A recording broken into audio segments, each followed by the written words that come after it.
ہجرت سے تقریباً 5 سال قبل رجب شریف کی 27ویں شب کو حضور صلی اللہ علیہ وسلم اپنی پھوپھی زاد ہمشیرہ ام ہانی کے گھر میں آرام فرما رہے تھے کہ آپ صلی اللہ علیہ وسلم کی بارگاہ میں حضرت جبرائیل علیہ السلام 50,000 فرشتوں کی جماعت اور جنتی براق لے کر کے حاضر ہو خدمت ہوئے۔ حضرت جبرائیل امین ابھی سوچ رہے تھے کہ حضور صلی اللہ علیہ وسلم کو بیدار کروں تو کیسے کروں، آپ صلی اللہ علیہ وسلم کو جگاؤں تو کیسے، کیونکہ آقا کریم صلی اللہ علیہ وسلم آرام فرما رہے تھے۔ رب العزت نے ارشاد فرمایا، یا جبرائیل قبل قدمیہ، میرے محبوب صلی اللہ علیہ وسلم کے دونوں قدموں کو چوم لیں اور آنکھوں کو حضور صلی اللہ علیہ وسلم کے قدم مبارک پر رکھا تو حضور بیدار ہو گئے۔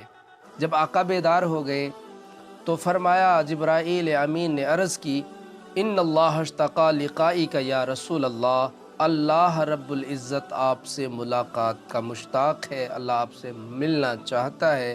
آپ اندازہ فرمائیے کہ جس کے پاؤں کو بوسہ دینے والا جس کے پاؤں کو بوسہ دینے والا فرشتہ جبرائیل امین ہو، جو تمام فرشتوں کا سردار ہے اور آپ کی بارگاہ میں اور ملاقات کا مشتاق اللہ رب العزت جو تمام خالق کائنات ہے، اس کی شان کا بھلا کون اندازہ لگا سکتا ہے۔ حضور بیدار ہو گئے تو حضرت جبرائیل امین نے سواری پیش کی۔ یہ براق جنت میں حضور صلی اللہ علیہ وسلم کی محبت میں رو رہا تھا، اس قدر زار و قطار رو رہا تھا کہ حضرت جبرائیل امین فرماتے ہیں کہ میں نے 70,000 براق دیکھے، مگر مجھے اب یہ سوچ ہی رہا تھا کہ میں کون سا براق آقا کی بارگاہ میں لے جاؤں۔ اتنے میں میری نظر جب اس براق پر پڑی جو ایک کنارے ایک کونے میں بیٹھ کر رو رہا تھا۔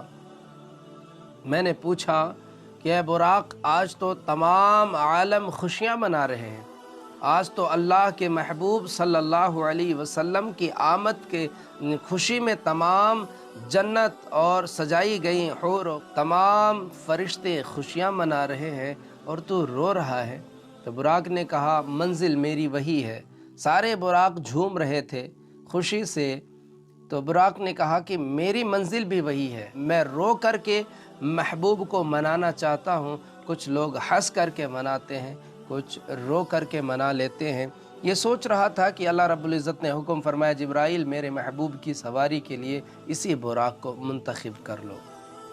حضرت سیدنا جبرائیل امین رضی اللہ تعالی عنہ نے جب اس براق کو ایک خوشخبری سنائی کہ اللہ کے پیارے محبوب صلی اللہ علیہ وسلم کی سواری کے لیے آپ کو ہی منتخب کیا گیا ہے، براق یہ سنتے ہی خوشی میں جھوم اٹھا۔ حضور علیہ السلام کی بارگاہ اقدس میں جب یہ براق پیش کیا گیا تو حضور صلی اللہ علیہ وسلم سواری پر سوار ہونے سے قبل ذرا توقف فرمایا تو جبرائیل نے عرض کیا، آقا اس توقف کا کیا مطلب ہے اور کیا سبب ہے؟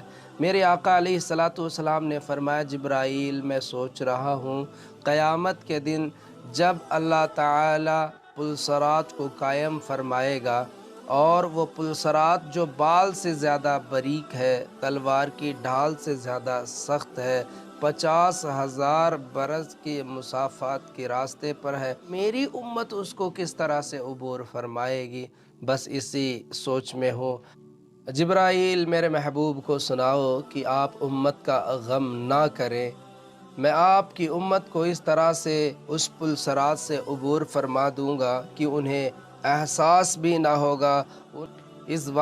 اس واضح بشارت کے بعد حضور صلی اللہ علیہ وسلم براق پر سوار ہوئے۔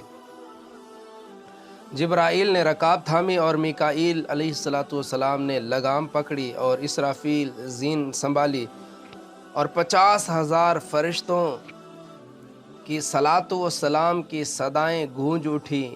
کیا وہ سما ہوگا؟ سواری بھی نور ہے، سوار ہونے والا بھی نور ہے اور براق بھی نور ہے، بلانے والا بھی نور ہے، باراتی بھی نور ہے، دولہا بھی نور ہے۔